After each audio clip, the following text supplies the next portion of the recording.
Hello बच्चों। आज की क्लास में हम आपको समाजीकरण यानी सोशलाइजेशन की प्रक्रिया के बारे में बताएंगे। सबसे पहले हम समझते हैं समाजीकरण क्या है। समाजीकरण सीखने की प्रक्रिया होती है, लर्निंग प्रोसेस होती है। और यह लर्निंग प्रोसेस व्यक्ति अपने पूरे जीवन काल में यानी जब से जन्म लेता है, जन्म से लेकर के मृत्यु तक वह सीखता है। इस तरीके से बच्चा शिशु अवस्था में रहता है, फिर बाल्यावस्था में रहता है, युवावस्था में आता है, युवावस्था के बाद प्रौढ़ावस्था, वृद्धावस्था। हर स्टेज पे या हर उम्र में व्यक्ति समाज से कुछ न कुछ सीखता चला जाता है। इसी सीखने की प्रक्रिया को हम सोशलाइजेशन या समाजीकरण कहते हैं। समाजीकरण के बारे में एक चीज़ आपको हम ये भी बताना चाहेंगे कि हम समाज से बहुत सारी व्यवहार को सीखते हैं या बहुत सारी चीज़ों को सीखते हैं। तो हर चीज़ को सीखना क्या समाजीकरण है? अगर यह प्रश्न हम आपसे करें, क्या हर व्यवहार को हम जो समाज से सीखते हैं क्या वह समाजीकरण है? तो नहीं, हर व्यवहार को समाज से सीखना समाजीकरण नहीं है।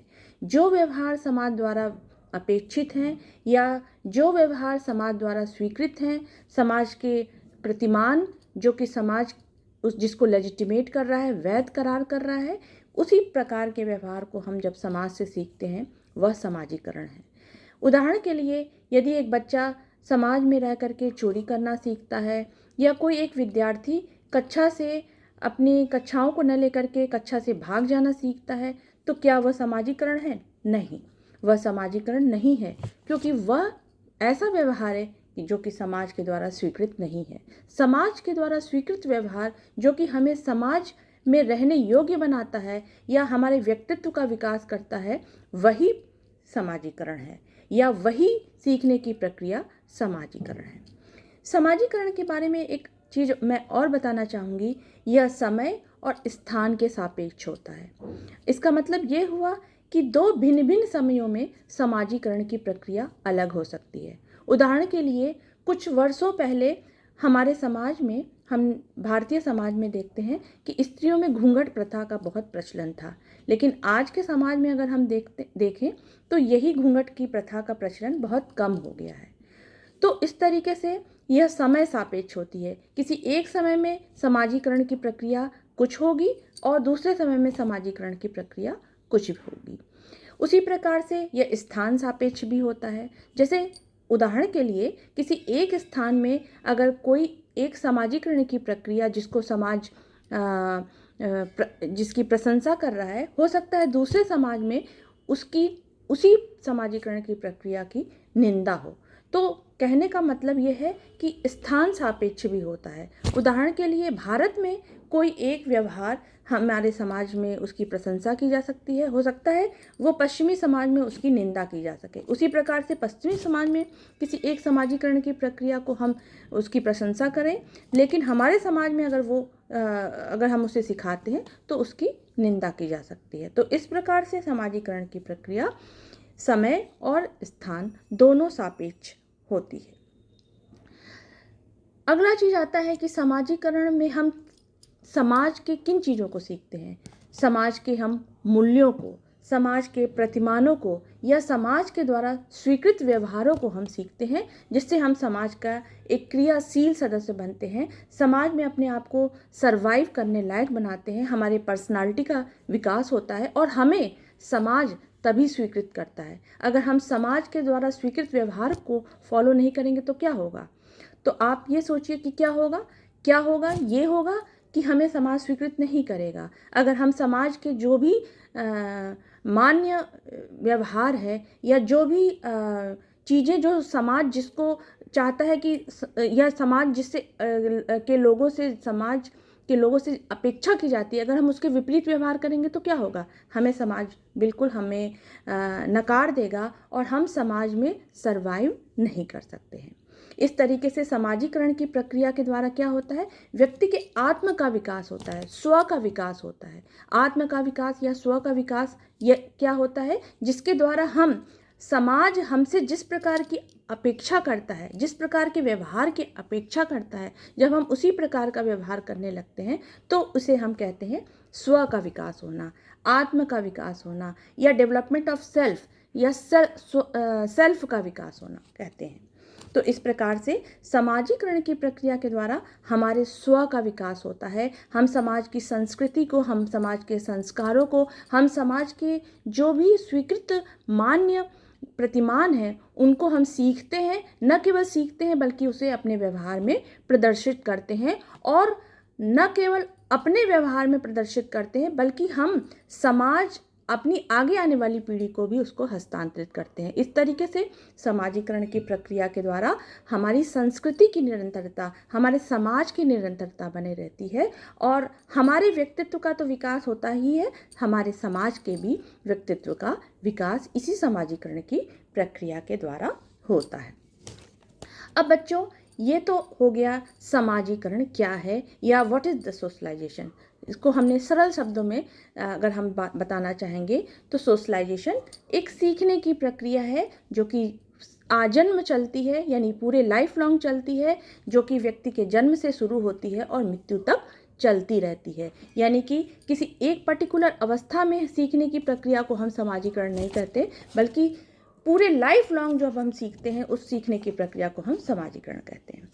अब एक प्रश्न आता है कि समाजीकरण के कौन कौन से अभिकरण हैं, कौन कौन सी एजेंसियां हैं। यानी हम समाजीकरण या सोशलाइजेशन की अगर बात करते हैं तो हम कुछ एजेंसीज होती हैं, कुछ संस्थाएं होती हैं जिनके द्वारा हमारा समाजीकरण होता है।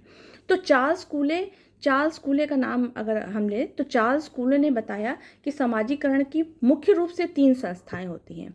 उसमें पहला है परिवार, दूसरा है मित्र मंडली और तीसरा है पड़ोस। परिवार जिसमें बच्चे का जन्म होता है, और बच्चा जब जन्म लेता है अपने परिवार में तो सबसे पहले माता पिता, और माता पिता के पश्चात परिवार के अन्य सदस्य जैसे उसके भाई बहन, उसके अगर चाचा चाची हैं, उसके दादा दादी हैं, या अन्य परिवार के जो सदस्य हैं उनके वह संपर्क में आता है, और बहुत सारी चीज़ों को वह परिवार से ही सीखता है। हमारे परिवार में हमको सिखाता है कि हमारे समाज के प्रतिमान क्या हैं, समाज के मूल्य क्या हैं, समाज में हमें किस तरीके से व्यवहार करना चाहिए, हमें चोरी नहीं करनी चाहिए, हमें समाज के साथ सामंजस्य किस प्रकार से हम इस पर स्थापित कर सकते हैं, इत्यादि इत्यादि बहुत सारी चीज़ें हम अपने परिवार से सीखते हैं। यानी परिवार एक तरीके से समाजीकरण की एक प्राथमिक संस्था है या एक प्राथमिक पाठशाला है। प्राथमिक पाठशाला हम परिवार को इसीलिए कहते हैं क्योंकि सबसे पहले परिवार ही होता है जो कि हमारा सोशलाइजेशन या समाजीकरण करता है।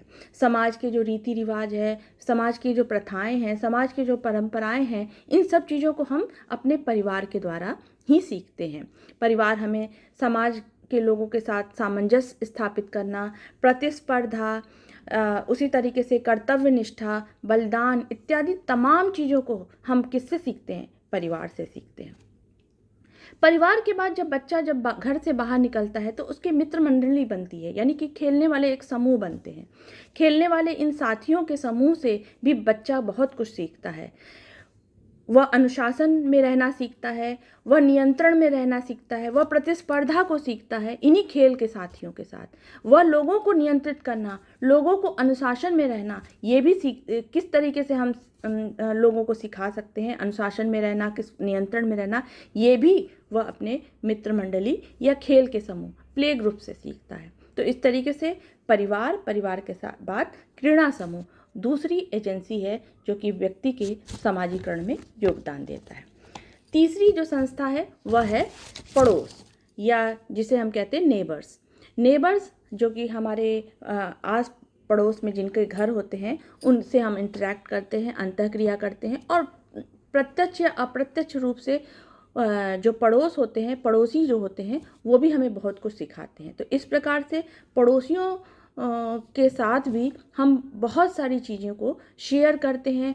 पड़ोसी भी हमें प्रत्यक्ष अप्रत्यक्ष रूप से बहुत सारी चीज़ों को सिखाते हैं। हमारी कई चीज़ों में, हमारे कई कार्यों में हमारी प्रशंसा करते हैं या निंदा करते हैं, उसके द्वारा भी हम थोड़ा छोटा मोटा छोटी बड़ी चीज़ों को हम सीखते हैं और हमारा समाजीकरण होता है।